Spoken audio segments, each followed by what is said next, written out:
নমস্কার বন্ধুরা, Bhadreswar study centre চ্যানেলে তোমাদের প্রত্যেকে স্বাগত। আজকের ভিডিওটা প্রত্যেকের জন্য খুব ইম্পর্টেন্ট, কারণ অন্নপূর্ণা যোজনা স্ট্যাটাস চেক করা যাচ্ছে। কিভাবে তোমরা অন্নপূর্ণা যোজনা স্ট্যাটাস তোমরা চেক করবে, অবজেকশন এবং ক্লেম কিভাবে করবে, সম্পূর্ণ ডিটেলসটা এই ভিডিওর মাধ্যমে তুলে ধরবো। ভিডিওটা প্রত্যেকের জন্য খুব ইম্পর্টেন্ট। তো চলো, ভিডিওটার মাধ্যমে প্রত্যেকটি স্টেপ তোমাদের ফলো করতে হবে। দেখে নাও কিভাবে তোমাদের স্ট্যাটাসটা তোমরা চেক করবে। তো এর জন্য যেটা করতে হবে, citizen and family log in, এই যে দেখতে পাচ্ছ socialregistry.wb.gov.in, এখান থেকেই তোমাদের সেটা করতে হবে এবং অ্যাক্সেস সিটিজেন পোর্টাল এখানে ক্লিক করবে।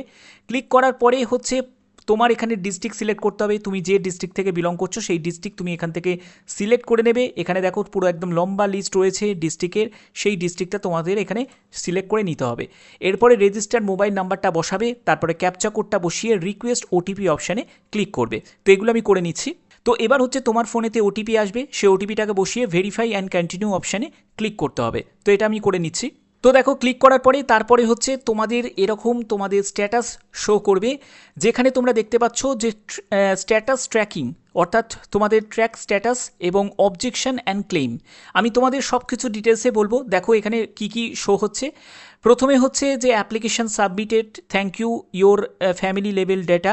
তো এখান থেকে তোমরা দেখতে পাবে এবং তোমাদের টেম্পোরারি রেজিস্ট্রেশন নাম্বার সেটা তোমাদের এখানে শো হবে। এবার হচ্ছে তোমাদের হেড অফ দ্য ফ্যামিলি এবং হচ্ছে যে ডেটে তুমি ফর্ম সাবমিশন করেছো সেই ডেটটা শো হবে, এবং যতজন ফ্যামিলি মেম্বার বেনিফিশিয়ারি তাদের ডিটেলসে এখানে অ্যাপ্রুভড বলে তোমাদের শো হবে। এবার তোমাদের কি স্ট্যাটাসে শো হচ্ছে সেটা অবশ্যই তোমরা প্রত্যেকে কমেন্ট বক্সে জানিয়ে রাখবে। তো এবার তোমাদের যেটা করতে হবে, যাদের তোমাদের অবজেকশন বা ক্লেম তোমরা করতে চাও, তোমরা কিভাবে করবে দেখো, এখানে দুটো সেকশনে ভাগ করা আছে। একটা হচ্ছে ক্লেম বাই অ্যাপ্লিকেন্ট, আর একটি হচ্ছে অবজেকশন এগেনস্ট সামওয়ান। যদি তোমার প্রতিবেশী কেউ, তুমি যদি দেখো যে তোমাদের প্রতিবেশী অন্যায্যভাবে টাকা পাচ্ছে, মানে সে মানে সরকারি চাকরি করে তবুও সে অন্নপূর্ণা যোজনার টাকা পাচ্ছে, সে ইনকাম ট্যাক্স দেয় সে তবুও অন্নপূর্ণা যোজনা টাকা পাচ্ছে, হয়তো তার পারিবারিক অবস্থা অনেক ভালো, ঠিক আছে, তবুও সে অন্নপূর্ণা যোজনার টাকা পাচ্ছে, বা তুমি দেখতে পাচ্ছ যে যে এজটা চাওয়া হয়েছে যে 25-এর কম হলে তারা আবেদন করতে পারবে না, 60-এর ঊর্ধ্বে হলে তারা অন্নপূর্ণা যোজনা পাবে না। তো যদি দেখো যে এরকমও তোমাদের প্রতিবেশীর মধ্যে কেউ রয়েছে যারা 25-এর কম বয়স এবং 60-এর ঊর্ধ্বে বয়স, তারাও যে অন্নপূর্ণা যোজনার টাকা পাচ্ছে, তুমি চাইলে কিন্তু তাদের মানে এগেনস্টে একটা কিন্তু তুমি এই অবজেকশন দিতে পারো, ঠিক আছে। আর একটি হচ্ছে যে ক্লেম বাই অ্যাপ্লিকেন্ট, অর্থাৎ তোমার যদি কোনো কিছু ক্লেম থাকে সেটাও তুমি করতে পারবে। কিভাবে করবে আমি তোমাদের দেখাচ্ছি। প্রথমে আমি দেখাচ্ছি যে অবজেকশন এগেনস্ট সামওয়ান, ঠিক আছে। তো সেক্ষেত্রে তোমাদের এইখানে ক্লিক করতে হবে এবং দেখো অবজেক্টার ডিটেলস। তো প্রথমে হচ্ছে যে অবজেক্টার, তার ডিটেলসটা এখানে, তার নাম এখানে শো করতে হবে, তারপরে তার ফাদার নেম দিতে হবে, তার ডিস্ট্রিক্ট দিতে হবে, এরিয়া টাইপ দিতে হবে, তারপরে হচ্ছে ব্লক দিতে হবে, গ্রাম পঞ্চায়েত দিতে হবে। এগুলো কিন্তু সম্পূর্ণ, ঠিক আছে, যার নামে তুমি অবজেক্ট করছো তার কিন্তু এই ডিটেলসটা কিন্তু এখানে দিতে হবে, ঠিক আছে। এর পরবর্তী হচ্ছে অবজেকশন ডিটেলস। এর পরবর্তী হচ্ছে অবজেকশন ডিটেলস, যেখানে হচ্ছে অ্যাপ্লিকেশন নাম্বার, ঠিক আছে, application number against which objection being raised, অর্থাৎ যার তুমি অবজেকশন করছো তার এখানে অবজেকশন নাম্বারটা এখানে দিতে হবে। এবং পরবর্তী হচ্ছে রিজন ফর অবজেকশন, কী কারণের জন্য তুমি অবজেকশনটা করছো। Applicant does not reside within West Bengal, অর্থাৎ ওয়েস্ট বেঙ্গলের বাসিন্দা নয়, তুমি তার জন্য দিচ্ছ না। 25 থেকে 60 বছরে যে ক্রাইটেরিয়াটা দিচ্ছে সেই ক্রাইটেরিয়া সে ফুলফিল করতে পারছে না তার জন্য দিচ্ছ, না তুমি জানতে পেরেছো যে সে গভর্নমেন্ট এমপ্লয়ি, বা এখানে আরও যেসবগুলো রয়েছে কন্ডিশন, সেই কন্ডিশনের মধ্যে সে পড়ে যাচ্ছে তবুও সে অন্নপূর্ণা যোজনার টাকা পাচ্ছে, তাহলে তুমি সেই জায়গাটায় টিক দেবে।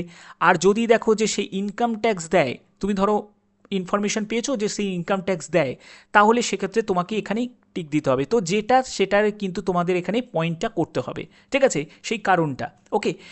এবং এর পরবর্তী হচ্ছে রিমার্কসের ক্ষেত্রে তুমি যদি অ্যাডিশনাল কোনো ইনফরমেশান দিতে চাও সেটাও তুমি দিতে পারবে।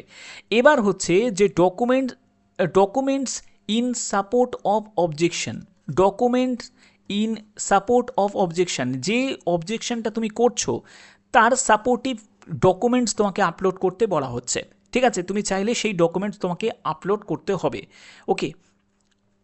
তো এখানে তোমাদের যেটা সেটা করার পরে দেখো please select family member first enable the document upload. তো ডকুমেন্ট যখনই তুমি আপলোড করবে, আপলোড করার পরেই তুমি সাবমিট অবজেকশন এই অপশানে তোমাদের ক্লিক করে দিলেই তোমাদের অবজেকশন সাবমিট হয়ে যাবে। ক্লিয়ার?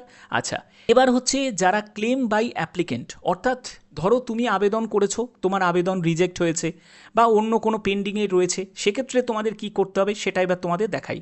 দেখো, এর জন্য তোমাদের সিম্পলি ক্লেম বাই অ্যাপ্লিকেন্ট এই যে অপশানটা দেখতে পাচ্ছ, এই অপশানে তোমাদের ক্লিক করতে হবে। ঠিক আছে? যখনই তুমি এই অপশানে ক্লিক করবে তোমাদের এরকম শো হবে, যেখানে তোমার অ্যাপ্লিকেশান আইডিটা শো হবে, তারপরে তোমার ঠিকানাটা শো হবে, তোমার এখানে দেখো তোমাদের যে ফ্যামিলি মেম্বার তাদের নাম, জেন্ডার, ঠিক আছে, ডেট অফ বার্থ এবং অন্নপূর্ণা ভাণ্ডার। তো এখানে কারা কারা যে অন্নপূর্ণা পাচ্ছে, তোমার পরিবারে যতজন সদস্য রয়েছে তার মধ্যে কারা কারা অন্নপূর্ণা ভাণ্ডারের সুবিধা পাচ্ছে, তাদের দেখো নামের পাশে এরকম টিক চিহ্নটা কিন্তু দেখাবে। অর্থাৎ এই পরিবারের মধ্যে, এই পরিবারে টোটাল সদস্য সংখ্যা 5 জন রয়েছে, 5 জনের মধ্যে 3 জন হচ্ছে ফিমেল এবং 3 জনই অন্নপূর্ণা ভাণ্ডার পাচ্ছে, তার জন্য এখানে টিকটা চিহ্নটা দেখাচ্ছে। ঠিক আছে? তো এবার হচ্ছে তুমি স্ক্রল করে নিচের দিকে নামবে, তারপরে হচ্ছে দেখো তোমাদের রিজন ফর ক্লেম, তুমি কিসের জন্য এই ক্লেমটা করছো।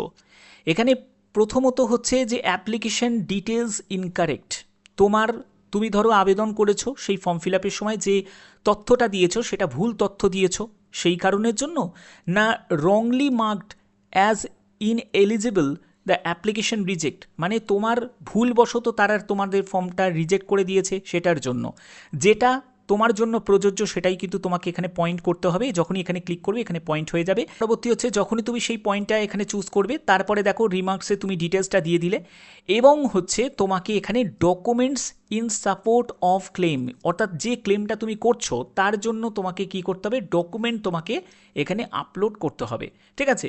এবং যদি তোমার কাছে কোনো তথ্য থাকে যে জায়গাটা তুমি হয়তো কোনো ভুল করেছো বা তোমার ফর্ম তো একদম ঠিক আছে কিন্তু সেই ফর্মটা তোমাদের রিজেক্ট করে দেওয়া হয়েছে, তো এর জন্য তোমাদের যে স্ট্যাটাসের পিডিএফ বলো বা তোমাদের যদি প্রিন্ট আউট নেওয়া থাকে, যে ডেটা প্রিন্ট আউট নেওয়া থাকে, তাহলে সেটাও তুমি এখানে আপলোড করে দিতে পারো।